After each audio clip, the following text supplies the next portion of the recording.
Ngayon ho, mga kababayan, dakuin po natin ang usapang mga sabungero. Pero mga bossing, kung maalala nyo po, no, unang humarap, lumantad, nagpakilala bilang Dondon o Julie Dondon Patidongan, mga boss chief amo sir, kay Emil Sumangil, no?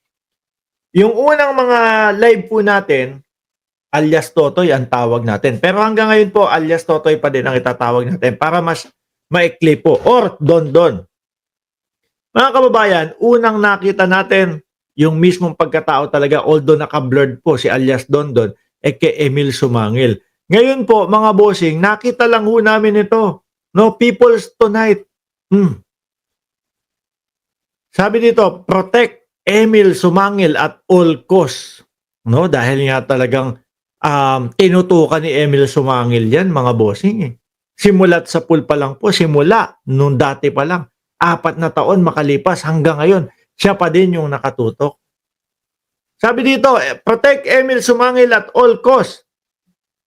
Inihayag ng ilang netizen ang kanilang pangamba sa kaligtasan ng broadcast journalist na si Emil Sumangil matapos niyang unang makapanayam si Julie Dondon Patidongan alias Totoy. Sabi nga ukol sa kaso ng mga nawawalang sabungero. Bakit naman? Siguro naman nagbalita lang siya di ba?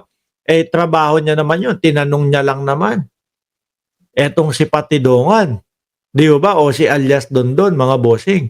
Ngayon, nakita ko din ho ito, mga boss.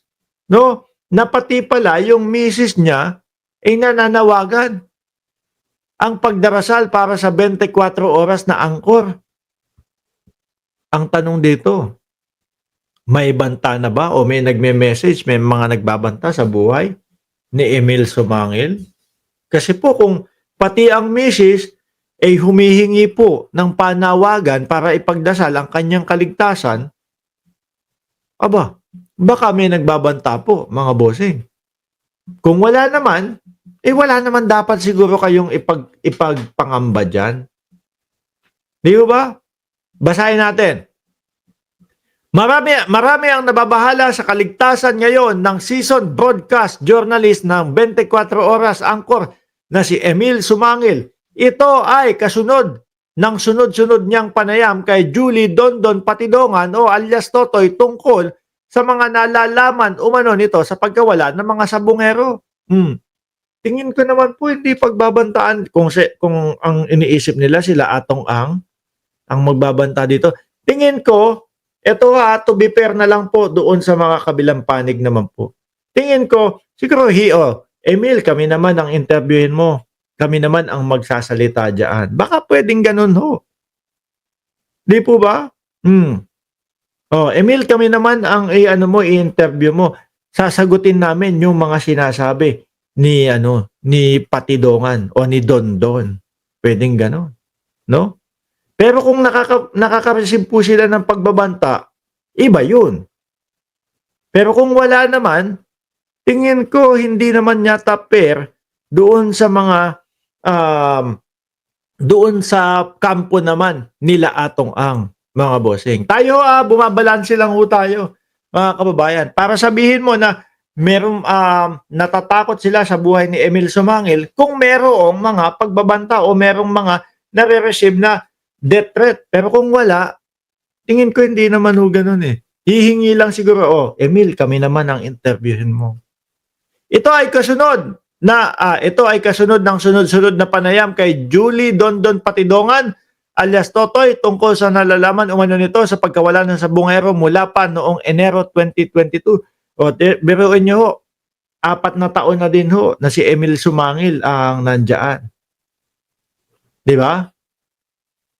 4 na taon na si Emil Sumangil yung nakatutok dyan. Hanggang ngayon parang wala naman. Okay lang naman.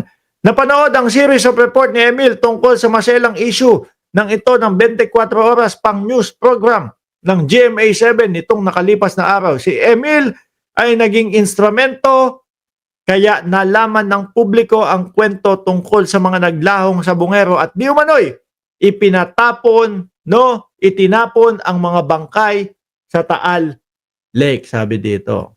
Sa nasabing panayam ay pinangalanan ni Patidongan o ang negosyante at gambling tycoon na si Charlie Atong Ang bilang mastermind umano sa kaso ng missing sabongero. Kung sakali naman po na hindi si Emil Sumangil ang nagbalita niya, panigurado naman po, tingin ko pupunta din po ito sa ibang reporter eh. Ano po? Mahirap talagang mahirap talagang meron kang mag-side agad-agad, lalo na hindi mo nakita, hindi pa natin naririnig lahat. Sabi ni Jemmy Boy Bahe, baka warning yan sa mga reporter.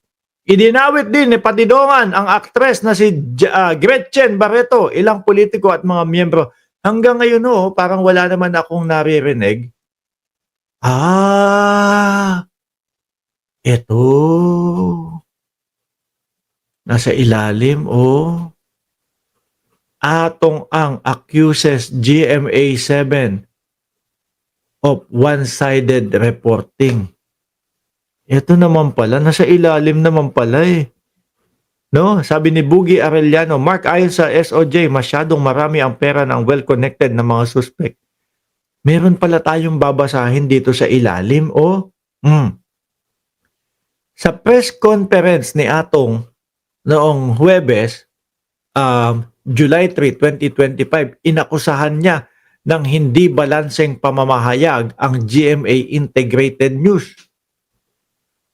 Ayon sa negosyante, hindi nito kinuha o hiningi ang kanyang panig. Hindi, kasi dapat ganun din eh. Kung hindi nga talaga. Pero parang narinig ko naman ang GMA na sinasabi, hanggang ngayon po ay pinipilit namin, gusto namin makuha ang panig, no, ni Atong Ang bukod tungkol po dito sa sinabi ni Patidongan o ni Dondon alias Dondon. Bahagi ng payag ni Atong, lalo na sa Channel 7, nakikiusap ako sa media, gawin ninyong fair lahat. Fair lang. Katulad niyan, hindi naman naririnig yung side namin. O yun naman pala ang reklamo ni Atong Ang. Pero wala talaga akong makita dito, mabasa na nakakatanggap na nung mga nung mga pagbabanta sa buhay ni Sumangil. Balanse lang ho tayo dito Doon lang tayo sa kung ano po yung binabasa natin, kung ano po yung binabalita. No, hindi naman po natin pwedeng sabihin na nasa bingit ng kamatayan ang buhay ni Sumangil, ni Emil Sumangil, samantalang wala naman po nagbabanta. Ano po? Pwedeng sumama lang ang loob. Kagaya niyan, sinasabi nila, masama loob namin kasi hindi kinuha yung aming